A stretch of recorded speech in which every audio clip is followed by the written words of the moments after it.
I am. No. No. No. Yes, I just did. No.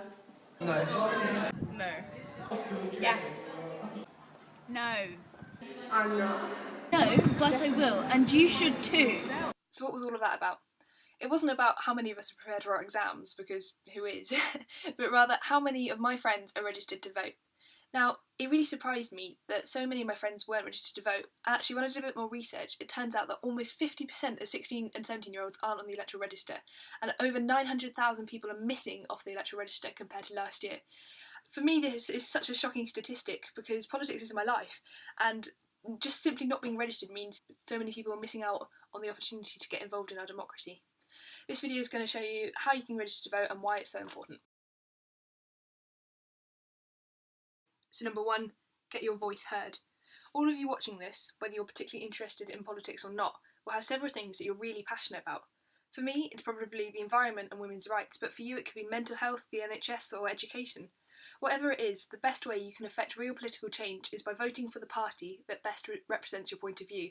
We're going to be producing more videos on the different parties and the policies later on, but obviously before you can vote for them you need to make sure you're registered to vote. Number two, jury service. You can only be called for jury service if you're on the electoral register, and this is such an important part of our society because it ensures that we can judge people fairly and accurately. Number three, your credit rating. So when you're a bit older and you want to go and apply for a loan, showing that you're on the electoral register will often make companies give you a better credit rating. Number four is, for me, the biggest benefit.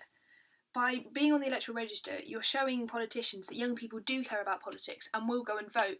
This means that politicians will actually start to realise that young people want to be involved in politics, and then they'll start producing policies that actually will help young people. So instead of cutting EMA and dramatically increasing tuition fees, they'll hopefully start to introduce things that are much more friendly to us as young people. So how do you register to vote? Well, since the government introduced IER, which is individual electoral registration, everyone has to register themselves independently. So basically all you have to do is Google register to vote, and it should be the first thing that comes up. It's the government website. It then takes about 5 minutes to fill in your personal details, so that's just your age, your name, and your national insurance number. If you don't have your national insurance number, you can just ring up your council and they should send it to you. You also have to make sure you're eligible to register, so this means you have to be 16 or above, although you can only vote when you're 18 or older. You also need to make sure that your nationality enables you to vote, but this is really easy to check online. Thank you for watching this video. This is my first ever blog, so I hope it wasn't too boring. If you'd like to find out more about this issue, you can look on Bite the Ballot, which is an absolutely fantastic youth organisation that's got far more information than I'll be able to provide here, and it's got loads of really interactive resources. You can also look on About My Vote, which provides all the kind of technical details.